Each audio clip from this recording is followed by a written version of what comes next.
안녕하세요. 주식소녀입니다. 오늘 작지만 강한 기업에 투자하라 10번째 시간이죠. 주식시장 대폭락의 의미 살펴볼게요. 일부 시장 분석가들은 1987년의 대폭락 사태가 투자자들에게 좋지 않은 교훈을 남겼다고 말한다. 주식시장이 급락 이후 너무 빨리 제자리를 찾는 것을 보자 많은 투자자들이 원래 그렇게 모든 충격이 금방 치유된다고 결론을 내렸다는 것이다. 이들은 그래서 약세장이 몇 년 이상씩 지속될 수 있다는 점을 이해하지 못한다. 그러나 나는 상당히 훌륭한 교훈도 한 가지 남겼다고 생각한다. 1987년 10월처럼 아주 극적인 사건이 벌어지거나 혹은 저점에서 회복하는 데 다소 시간이 걸린다 해도 장기적으로 보면 큰 의미가 없다는 점을 가르쳐 주었기 때문이다. 따라서 충분히 투자한 상태에서 머물러 있는 게 상책일지 모른다. 1987년 10월의 주식시장 대폭락은 시장의 타이밍을 재는 일부 예언가들을 영웅으로 만들어 주었다.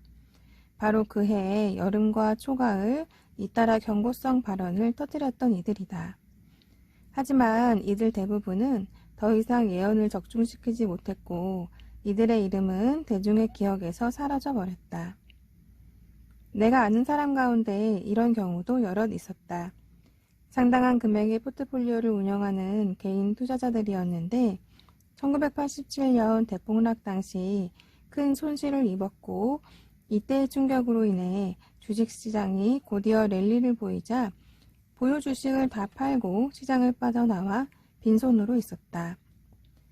이들은 그 뒤에 나타난 주식시장 역사상 가장 길고 상승폭도 가장 컸던 강세장을 놓쳐버렸다.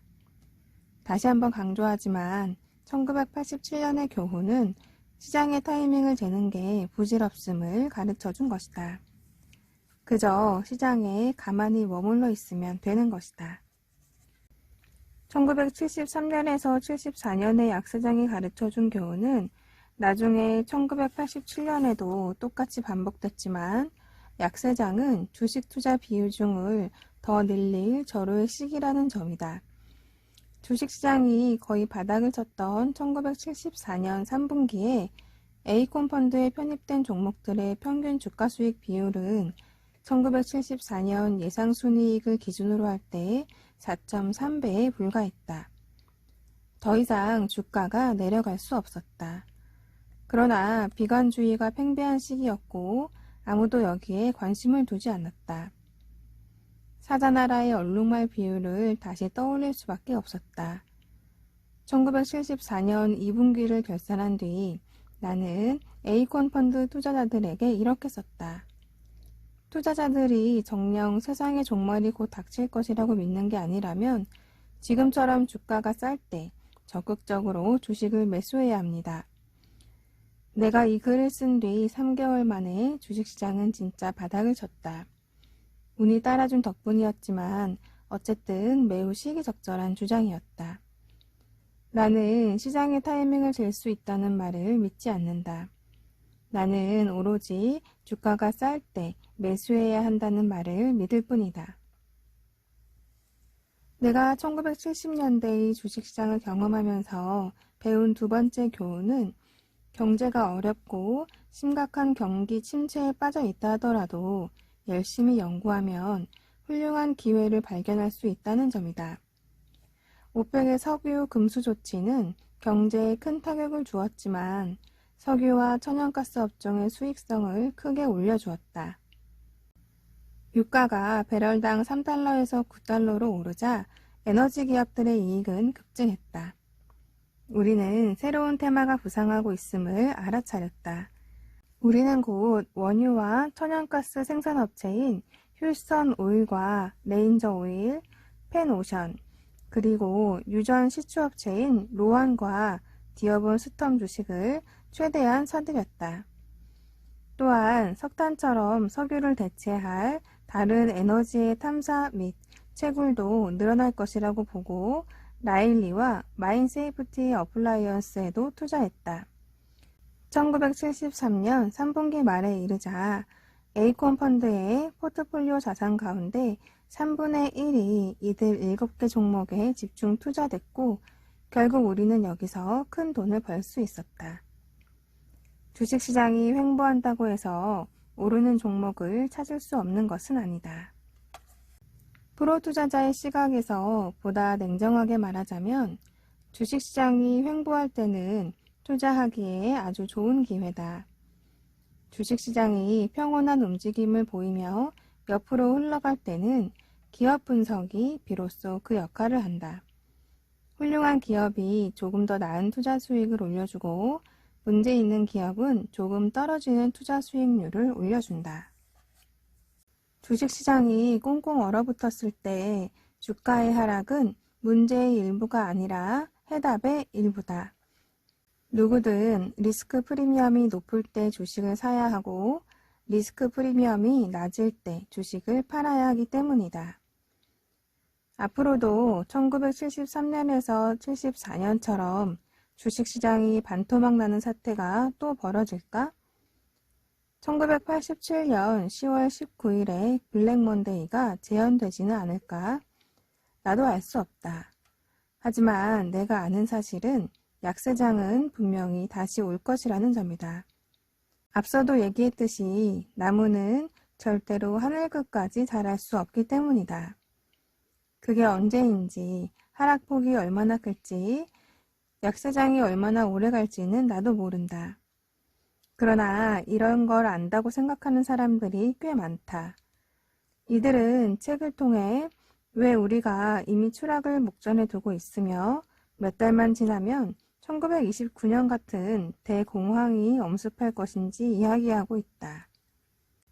서점에 가서 주식시장의 상식을 전해주는 책들을 찾아보면 지난 25년간 이런 류의 책들이 엄청나게 쏟아졌음을 확인할 수 있을 것이다.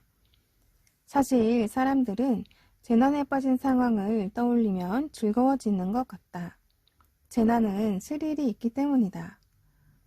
재난과 비극, 대폭발과 전쟁은 조선소나 공장, 건설 현장에서 열심히 일하는 모습보다 훨씬 더 흥미진진하다.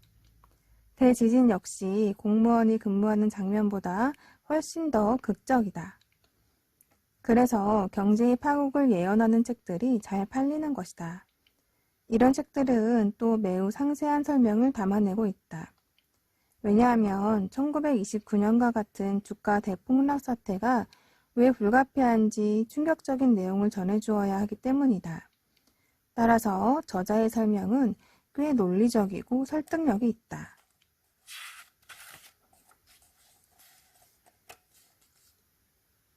관객과 독자들은 재앙이 임박했을 때의 스릴을 원한다. 누구나 이렇게 생각한다. 누가 알겠어? 이 책이 맞을지도 모르잖아. 이 세상에서는 불행한 사태도 충분한 빈도로 반드시 일어나게 돼 있다. 내 친구가 좋아하는 말이 있다. 어제까지 한 번도 죽은 적이 없는 사람이 오늘 얼마나 많이 죽느냐고. 하지만 비록 기업이나 산업, 경제 전반에 불행한 사태가 발생한다 해도 이 사회 전체는 꾸준히 발전해 나간다. 문제는 결국 풀리게 마련이다. 경기 후퇴는 끝을 맺는다. 경제 전반이 한동안 흔들거릴 수도 있지만 기업들은 그 와중에도 이익을 창출해 나간다. 몇 년 안에 써야 할 돈이 아니라면 주식이 최적의 투자처라고 말해주고 싶다. 네, 여기까지 10장 모두 살펴봤네요. 네, 오늘은 주식소녀가 최근에 관심을 갖게 된 또 하나의 종목을 공유하려고 하는데요. 바로 아이센스라는 종목이에요.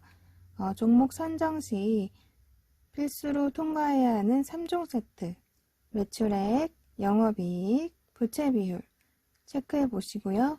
여기에서 매출액과 영업이익은 분기별로 꾸준히 증가해야 되는 부분이고요.